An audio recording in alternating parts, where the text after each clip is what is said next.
Late-night talk shows used to be about entertainment. Legendary hosts like Johnny Carson and Jay Leno united the country in laughter, but now late-night comedy shows simply serve as mouthpieces for the Democratic Party. They tell hackneyed jokes about Donald Trump night after night, but handled Barack Obama with kid gloves for 8 years.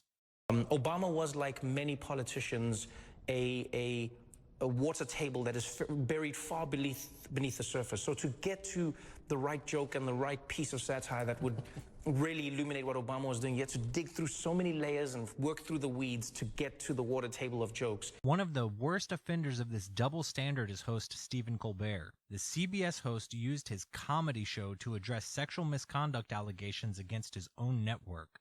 An article came out on CNN today about an executive at CBS who used to be the liaison to the show. What's the official title for the guy? VP of Late Night East Coast. Okay, and there's only one show on East Coast, and it was us. He basically came with the building when I got this show, and he used to be around here a lot. Well, about 6 months into the show, some of our employees said that they were uncomfortable with some of the things that he said. So we took their complaints to HR. They investigated twice.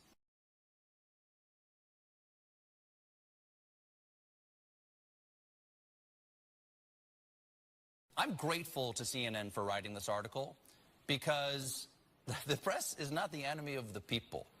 This is why you want a free press. This is why you want investigative journalism.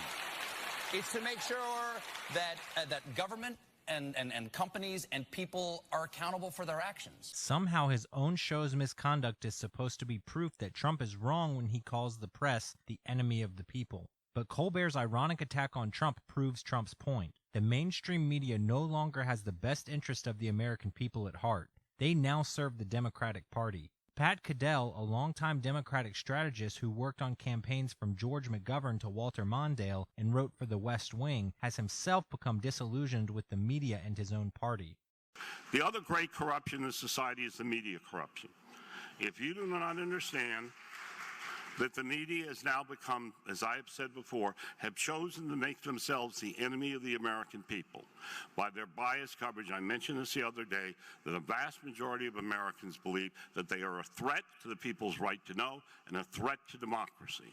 Well, our job now in the media, of course, we had some problems, but we need to go on now and investigate Trump and keep his feet to the fire and go after them. Oh, because suddenly now you're going to think about doing your job? No, you're not. You're still acting as an agents of and outriders of a political party, and you have no interest in justice or truth. The contentious battle over Trump's Supreme Court nominee, Brett Kavanaugh, exposed the Democrats for their hypocrisy and dirty intimidation tactics. It also galvanized conservatives. Republican enthusiasm skyrocketed over the left's obvious smear campaign against Kavanaugh and the media's complicity in the effort. Even scathing anti-Trumpers Joe Scarborough and Mike Brzezinski slammed the media on MSNBC for their awful coverage of the Kavanaugh controversy.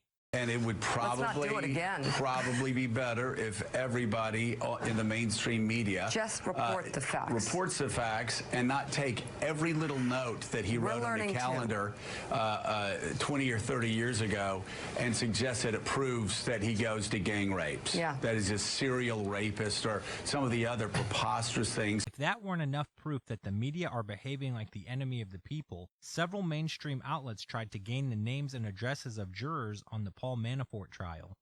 Judge T.S. Ellis today also denied a request by a handful of media outlets, including the AP, New York Times, and CNN, to unseal the names of the jurors before the end of the trial. The judge said he couldn't do that without endangering their safety. He then revealed he's received threats that now require him to travel with a U.S. Marshals detail. CNN appropriately tagged "very fake news" by Trump, went even further than that, and threatened to expose an anonymous online user for creating a meme derogatory of the network. They say he showed his remorse by saying he has taken down all of his offending posts. And because he said he is not going to repeat this ugly behavior on social media again. In addition, he said his statement could serve as an example to others not to do the same. This is all what CNN is reporting. CNN's K-File. And then they end with the blue. It's down here in blue. Do you want to know how they end? This is how they conclude. This is what this says in blue. It says CNN reserves the right to publish his identity should any of that change.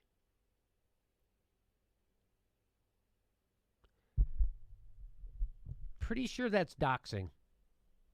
That's threatening to dox someone for doing something that's legal, to make a meme, to practice free speech. If threatening to expose American citizens shilling for one political party and constantly telling lies isn't enemy behavior, one shudders to think what would qualify. If you would like more real news that you can trust, hit the subscribe button on our YouTube channel.